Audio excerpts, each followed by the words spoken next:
Habari ma Africa, mimi ni King, nina furaha kukutana na wewe. Asante kwa kutazama King Setso. Ladies and gentlemen, hey, you know, us who voted for the EFF, the MK political party, the left-wing parties, our parties failed us with these negotiations of the GNU.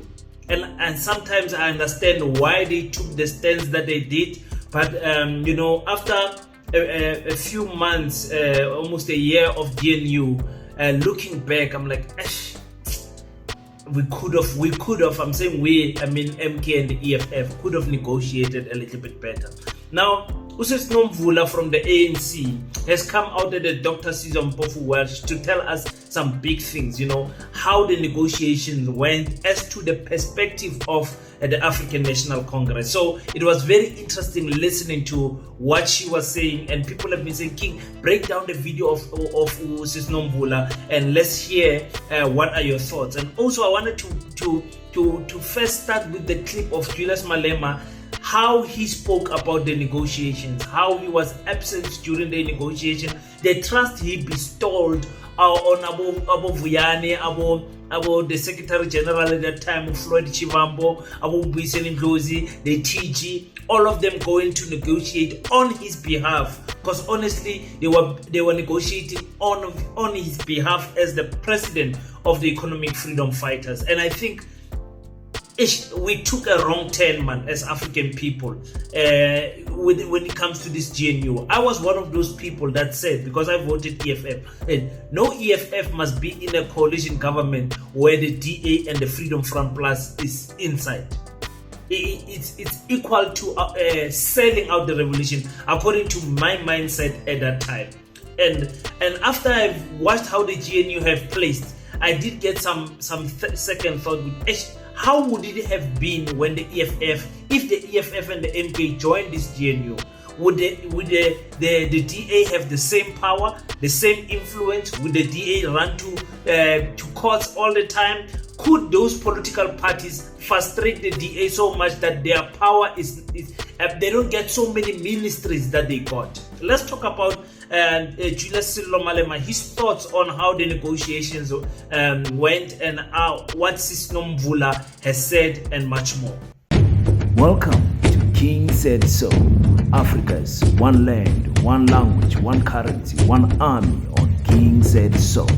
Africans can unite. Your Pan-Africanist podcast. Enjoy.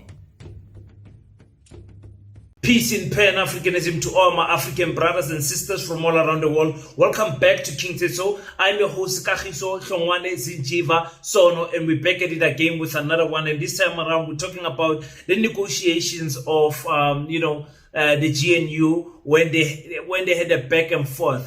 Sis Nomvula tells us that the ANC spoke to the EFF four times. Could not get to an equilibrium. They spoke to the MK 5 times. The MK even a day before they went to Cape Town there. So for me, it was like, hey, Bafetu, why is it that our African people cannot meet each other halfway? Why can't we compromise as leaders? So I wanted us to just break down these videos, specifically going back to how the CIC has spoken about the way he was not part really of the negotiations. And if you listen carefully, the CIC went to visit Jacob Zuma, I believe once, if not twice. But the other times when it was this unhealthy entanglement that Dr. Ndlozi describes between the MK and the EFF, the CIC was not there. So then the question then arises that was that a good move from the CIC side? I think he over-trusted these people with the EFF, the future of the EFF, and they let him down. As we speak, all of them almost left. Dalimpofu left. Dalimpofu is becoming childish. We don't know what is going on. Twitter. Floyd Chivambo went out to even go and say now he started the EFF and all of that. Hey guys, if you can't trust the people that you started the political party with, because political party is not a soccer team. It's not a joke what is going on there. Those guys, if they can turn around and stab you in the back, Nati, we need to re-examine our friend circle. We need to look at who is close to us, because hey, people, hey, this thing EFF, it brought me anxiety in terms of who do I keep close in my close circle. It's crazy. But anyways, I want us to listen to what the CIC has said, and then we break these videos down. I'm only gonna do maybe 4 or 5 videos for you guys today. I was never in the negotiations for GNU. The SG was there, the TG was there, Vuyani was there. I was in Polokwane throughout the discussions of GNU. I was called by the Secretary General when the negotiations collapsed that you need to come back and apply your skills and find a way to reach out to these people that you worked with before, because we're not hearing each other. I was the first one, by the way, who said we need to join the GNU, and even declared that in public.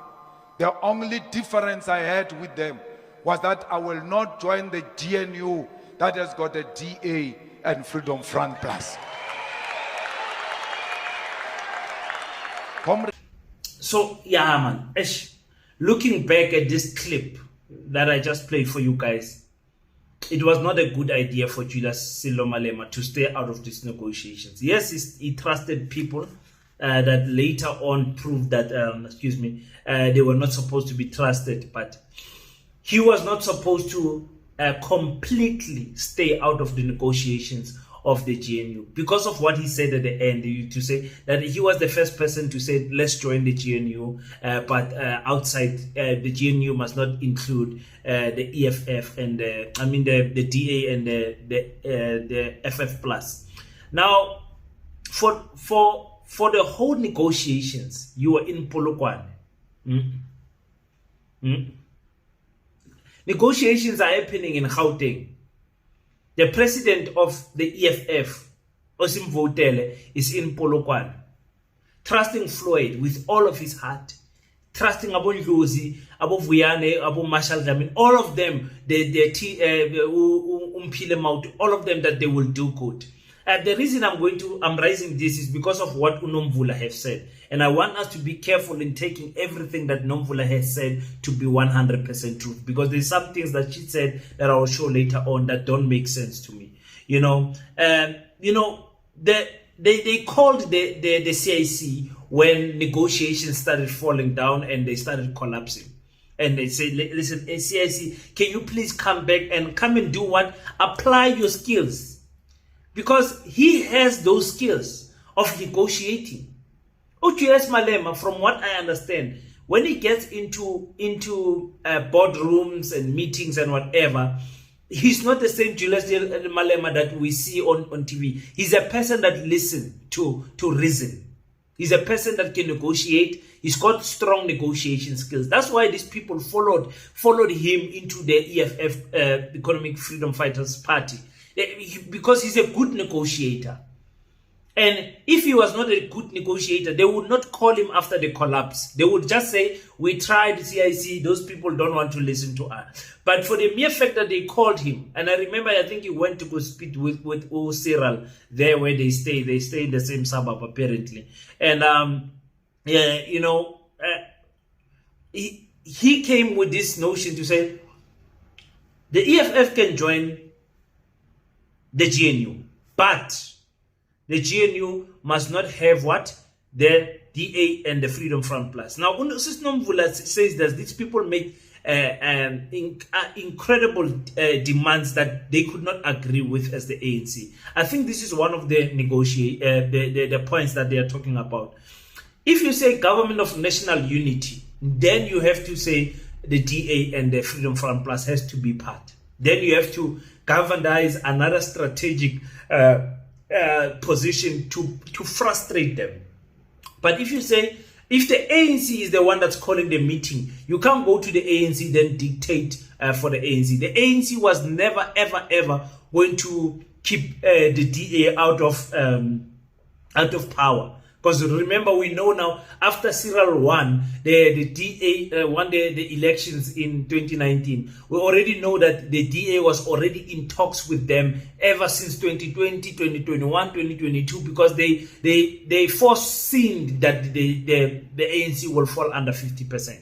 You understand? So they always negotiate. So the ANC was never going to leave the DA out of power. They could have left the Freedom Front Plus, but with the DA and their 20-something percent, they couldn't have left them out, you know. So when you say that condition also, I can see why the ANC pulled away, because you say, no, you want to join us, but we must kick these ones out. The ANC does not think leftist party. They don't think like that. They're right in the center middle. So they were never going to go against their their bosses, if I can say that like that. So they were trying to hide the whole collusion under the umbrella of the GNU. So, you know, also Julius Malema speaks about the position in the negotiations, the position of what the EFF wanted. What did the EFF go to and say, listen, this is what we want according to the CIC? Comrades, today they say to you they were offered positions in the negotiations, and when they came to tell me, I denied them those positions and I went behind their back to speak to Cyril for me to become a deputy president. Here is your Secretary General. Do not do it here. Do it silently in my absence. SG, were you ever offered any position in the negotiations? The answer is no. They were never offered any positions. Maybe in their imaginations, they imagined positions. There was never any position offered in the negotiations. We had never reached that level where we had to discuss positions. We have never. They must tell you who did. I'm saying this in public. Mbalula can contradict that if he wants and say we offered them 1, 2, 3. There was never such a thing. So many of us, even myself, I would have said, listen, EFF, if you go in there, get at least the deputy president. Get at least the deputy president. At least if Malema is there, I'm happy. I know Malema will be able to influence a lot of things. But the deputy president of our country carries a lot of power. The ANC would have never ever given that position away. But anyways, Julius Malema explains to us to say they were never offered any positions. They were never offered any positions. We know Julius, before the elections, was making a pronouncement that Floyd Shivambu must get a position of Minister of Finance and all of those things. But I don't think that was the case in the negotiations. In the negotiations, nobody got offered any positions. Nobody got offered any positions. And Julius tells us that, he says, because we never reached that level where we are now discussing positions. When you discuss positions, it is when after you have agreed upon certain points. So meaning, okay, we agree, this is how the room is going to be set up. So where do you get your seat? You understand what I'm saying? So that was very clear for me from the CIC that they never got offered any positions, and he never even went to speak to anyone about any positions. Like I said again, the CIC should have been part of the negotiation team. Should have been. The ANC knew all along. It's not a new thing that they started the negotiations after the elections. The ANC knew, man. They can pretend and say, oh, we never saw it coming. Once the MK was formed, it was now quite clear. It was quite clear that the MK was going to take KwaZulu-Natal, and KwaZulu-Natal being the stronghold of the ANC, it was quite clear that the ANC will lose power. We saw that. Even the Oppenheimers saw that. Rebecca Oppenheimer saw that. That's why they started giving the DA and the IFP millions of rand to campaign in KwaZulu-Natal just to try and to get the MK underneath 50%, and they successfully did it with the buying also of IEC officials and the MK political party is claiming a lot of rigging in that province. So for me, it was Bafet. Yeah, everyone who's saying that positions were demanded by the EFF, I think would be lying, because Julius says there's no positions that was offered. But many people wanted me to speak about Usis Nomvula and how she broke down these negotiations, and she broke them down so very clearly. But I'm telling you, there's a lot of points that I'm challenging here, Usis Nomvula. Why didn't you go into coalition with the EFF and MK, who would have seemed to be more ideologically aligned with the ANC's mission? Was it true that their negotiating teams made unreasonable demands? The National Executive Committee of the ANC put together a negotiating team. I happened to be part of that, led by the SG. The mandate was go and talk to everybody, invite everybody. And the first people we interacted with, interestingly, was the EFF. First? Yes. Wow. Okay. The first. And they put demands that just undermine organizational culture. What was unfortunate was the mandating processes of some of the parties. And I think it was unfortunate because part of what we were told was, no, we want to work with you. The SG of MKP came, Floyd, telling us, no, the EFF wants to work with you because our intention is to strangle you and kill you and bury you. And, okay, fine, that's fine. We'll see. We'll strangle and kill the other.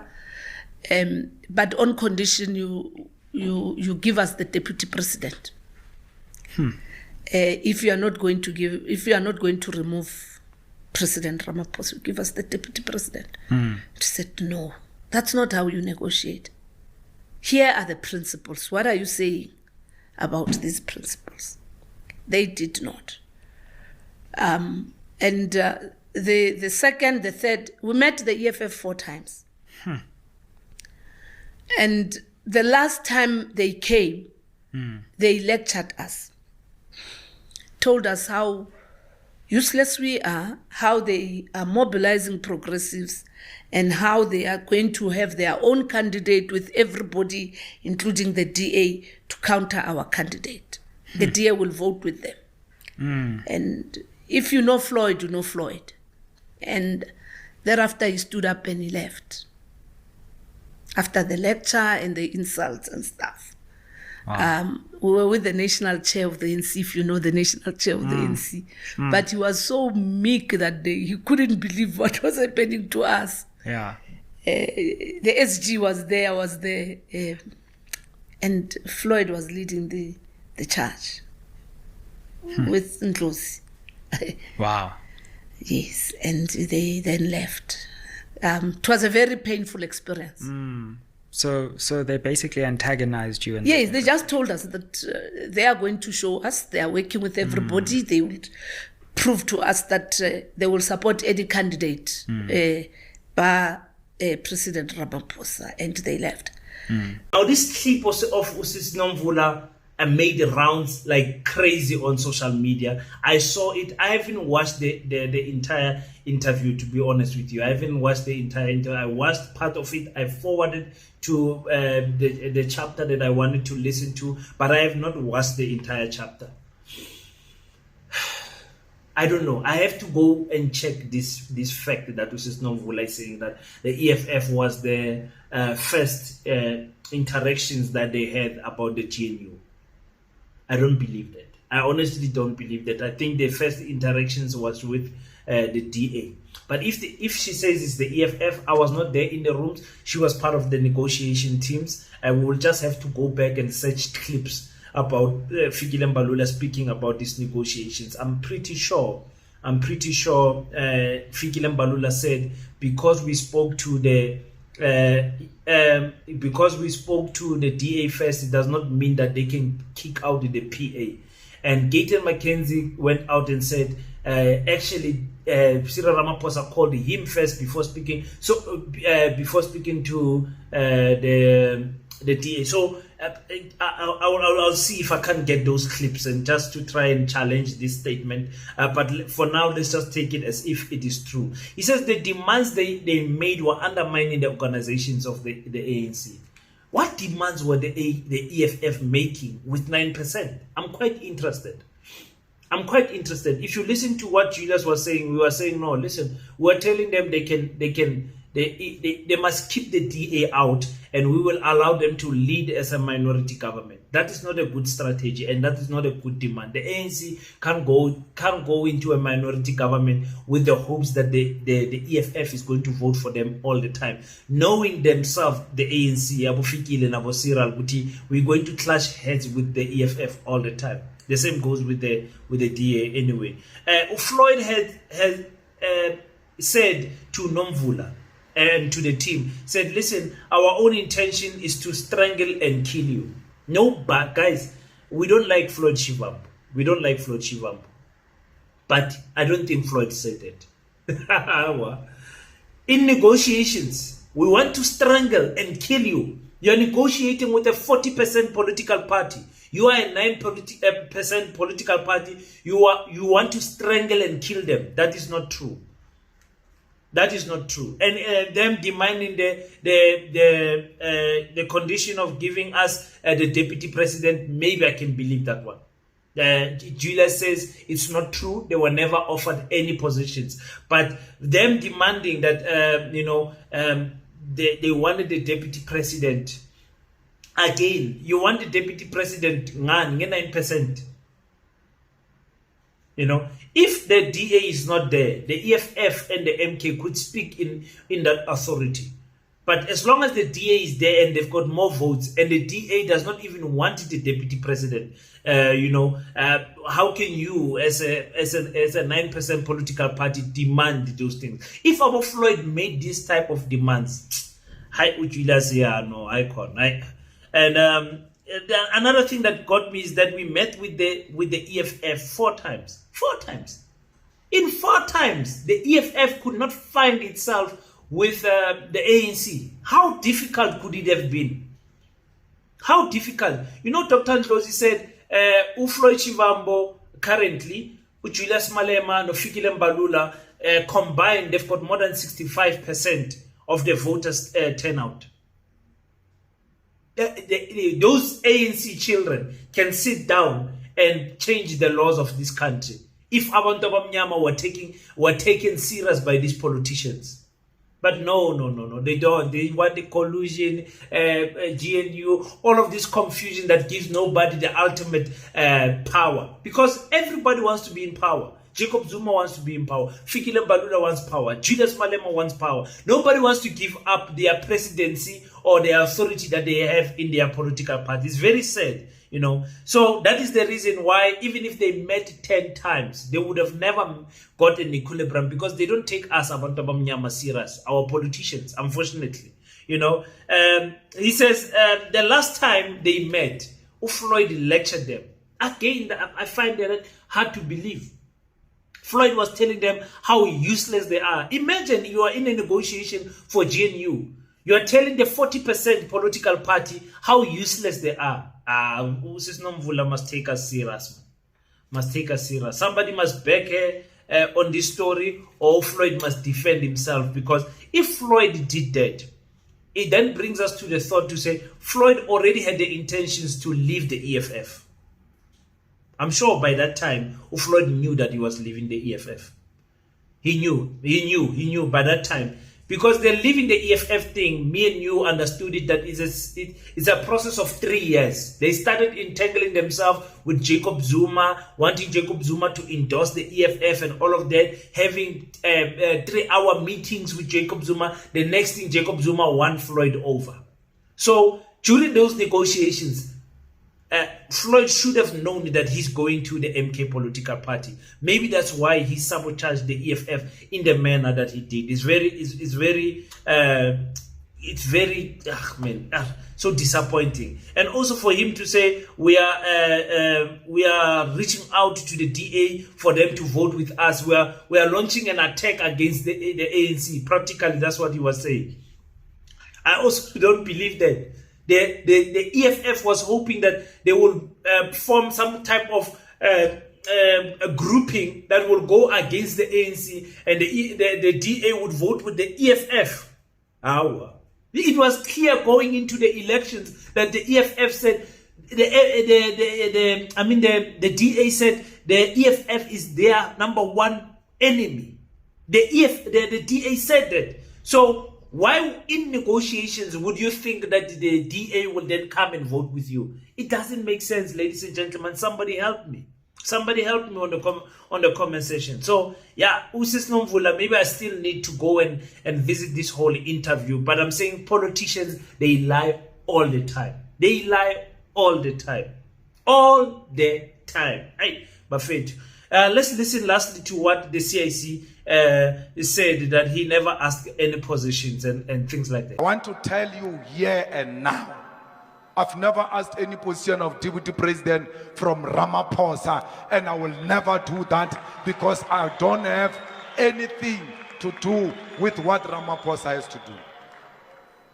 I met Cyril and I said this in public. I repeated, and I said to Cyril, we cannot go into a coalition with the DA and Freedom Front Plus. We are prepared as the EFF to stay outside and allow you with your 40% to constitute a minority government. And you can be guaranteed of our vote every time you come into parliament, as long as you don't go with these two of the DA and the Freedom Front Plus. Comrades, the GNU must be declared the enemy of the EFF. I am shocked because these people who left and who are now willing to leave and who are silent as we speak now are the ones who are saying we must join the GNU. They said to us that we must join the GNU, the DA and Freedom Front Plus will walk away. I asked them the same question I asked even during the negotiations just a few days ago at the anniversary of the EFF, and Dalimpof is my witness. I said, if we go into the GNU, the DA doesn't walk out, what do we do? They said the DA will walk out. I said, we have heard that part. What if they don't walk out? They said we stay. I said, well, I can't stay in a GNU with the DA and the Freedom Front Plus. I refuse. So let me repeat again my point. It was unrealistic to tell the ANC, to say, ANC, rule with 40%. Get a minority government, rule. We will not disturb you. As long as you guys don't vote with the DA. We will vote with you guys each and every time. If you don't want to get into a clear coalition with the EFF alone. But we are saying as the EFF, we will allow you guys to rule at 40%, and we will support you. That's a very big risk that obviously the ANC could have not taken. They could have not taken that risk. The risk that they took in inviting everyone was a better option for them. Why? They get the speaker, they get the deputy president, they get the president, and all of those things, they get them, they're voted for, everything goes shanana. And all of they get to choose where the DA is set and everything. They can kick the DA out of Gauteng and all of these powers that the ANC has, they would have not have had it with their 40%, you know. So it's very difficult to talk about that type of a condition, you know. And now the issue, this is the issue that I wanted to touch actually. The issue to say, some people, and I think this isn't Gloz's idea, because he did say it in his podcast, to say, he was one of those people who thought, man, let's join the GNU. Let's not hand over the government powers to the DA and the ANC alone. Let's join them. I repeat, I was the first person. The hatred I have for the DA is the same as the CIC, to say we will join, but hey, we don't want these ones. We don't want these ones to come. And looking back, I can tell you that I reacted emotionally. If today you told me that the EFF got 2 ministries, Ministry of Justice, Ministry of Public Works, or whatever, and 2 deputies, 2 ministries and 2 deputies, that is a better look, knowing what happened to us so far in the GNU. We've got ministers like our Gaten Mackenzie, our Zenzeluma Standard. He removed Nsiki Mazwai from a list of poets that were invited. Where were they invited? Somewhere overseas, and put Nati. Nati is not a writer. But anyways, that one I'll see if I will make a video about that one. Gaten Mackenzie is special. Gaten is very special. So I'm saying right now, I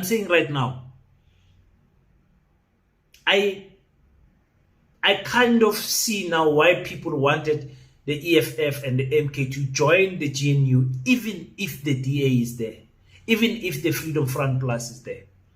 To take out those words out of me is painful. I promise you, it's painful. Don't want to mix with the DA and Ntonyo. But now I see, because we were so strong in the left, we allowed the right to have authority in our government.